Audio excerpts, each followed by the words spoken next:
un moralista de gran categoría, un moralista de gran categoría que sabe perfectamente lo que no quiere, y lo sabe muy bien.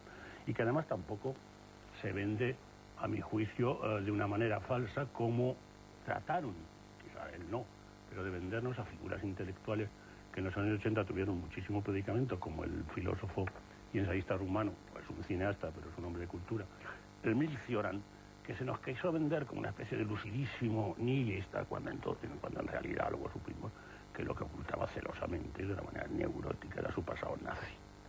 Es decir, esto significa, desde mi punto de vista, jugar con las cartas marcadas. Mankiewicz jamás jugar con las cartas marcadas. Y dos palabras más respecto a lo que caracteriza y es el mérito fundamental de Mankiewicz, que es su control férreo de la escritura o del guión o de los diálogos, intervenga él o no intervenga, yo creo que debió siempre intervenir más o menos, y su maravillosa, portentosa dirección de actores. Parecían concederle un poco, bueno, pues como narrador, como el señor que maneja una cámara y sabe dónde ponerla y sabe dónde cortar, es menor. Bueno, en esta película se ve perfectamente que la cantidad de sucesos que ocurren en el Día de los Tramposos, si Mankiewicz no tiene un sentido de la economía narrativa y naturalmente una supervisión del montaje absolutamente de genio, no había manera de sacar adelante una obra absolutamente maestra desde mi punto de vista, que es el final de la obra de Mankiewicz, porque a mí la huella, se llama la siguiente, sí, no me interesa nada, me parece una obra fracasada. Es decir, que manera que yo invito a los espectadores que gocen de esta maravilla de inteligencia y de rigor moral que es el Día de los Tramposos. Muy bien, muchas gracias. Juan José Plan, buenas noches. Buenas noches. Bueno, pues antes de que veamos este western crepuscular, porque estamos en el 70 además, todos los westerns tienen todos una mirada distinta, dinos algo. Sí, bueno, ya después de lo que ya han dicho mis compañeros, ya poco queda decir salvo ver la película. Pero yo señalaría que efectivamente, como dices, es del año 1970. Se estrenó precisamente en diciembre, en un mes en el que también se estrenó otra gran película como fue Río Lobo, y que curiosamente, bueno, rompe un poco con la tradición de los finales de los años 60 y también del principio de los 70, puesto que es una película donde cabe el humor. Y realmente en esa época y en el mismo año, en marzo, se había estrenado otra película de Peckinpah, La balada de Kablojov. Esa que era también la única de humor. Las demás eran algunas llegando a límites, como ocurrió con Soldado Azul, pues realmente muy espectaculares y además muy duras y muy violentas, ¿no? Sobre todo las escenas relativas a las batallas. Yo creo que corresponde mucho a la palabra que habéis dicho a algunos de vosotros, que es el cinismo. Para mí el cinismo es toda una escuela y aquí está muy representada en el espíritu que tiene el humor cínico en esta cuestión, y subrayar que ese humor no solo está en las situaciones, sino también en los diálogos. Y para mí los personajes, como Sarrión destacó al principio de la película, que por una sucesión que no vamos a contar de presentaciones de ellos, la verdad es que resulta realmente magistral la presentación de todos los personajes que van a intervenir, que bien en la película se llaman tramposos digamos en el título en España, pero que efectivamente estoy de acuerdo con que realmente son unos auténticos golfos.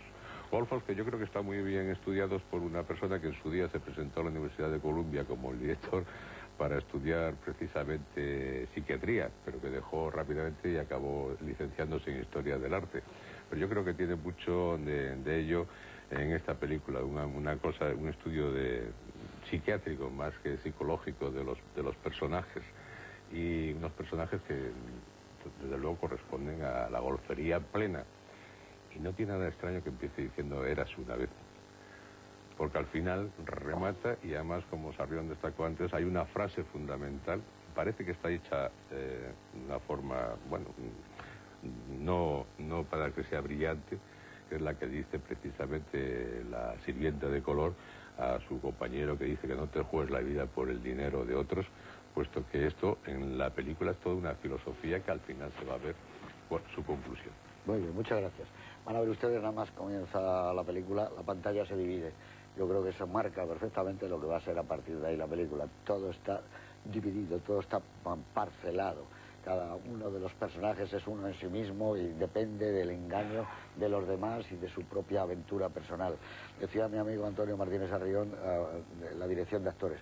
Yo creo que hay algo que Mankiewicz ha sido tan bueno como escritor, y es que creo que ha dirigido los actores como muy poca gente en la historia del cine. Yo tengo aquí apuntados, por ejemplo, en Eva al desnudo, la interpretación de George Sanders es una de las más grandes que yo recuerdo.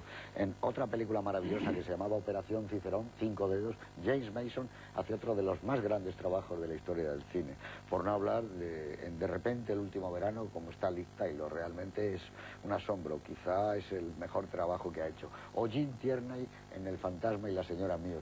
Era un hombre que rodeaba con la cámara a sus personajes con un cariño, con un afecto y como también con una certeza, como si los estuviera cogiendo con el bisturí, los desmenuza minuciosamente. Aquí ese envejecido y barbudo Henry Fonda hace un trabajo espléndido. Merece, yo en una antología de él pondría ese momento en que al final es capaz de encender y de liar un cigarrillo sin que le tiemblen las manos y sin que lo eche a perder. Creo que es una película magnífica y que me parece que hay parte de esa especie, por un lado recelo y por otro lado sarcasmo con que se enfrenta a sus últimos años en el cine. Después, insisto, de algunos fracasos, como fue la película que hemos visto aquí de Mujeres en Venecia, que fue para él, yo creo que le marca realmente su carrera y marca el punto máximo de misoginia de sus últimas películas, donde ya las mujeres desaparecen. En La huella no hay mujeres, aquí no hay mujeres, van desapareciendo. Creo que es una verdadera fiesta contemplar en su momento de esplendor de creación a Mankiewicz, su momento máximo de dirección de actores, de movimientos de cámara y de enfrentarse con un género que para él es algo distinto a lo que han hecho otros maestros por él admirados, como John Ford. Creo que su visión es muy personal. Así que con todos ustedes, una película singular, El día de los tramposos, de Joseph Mankiewicz.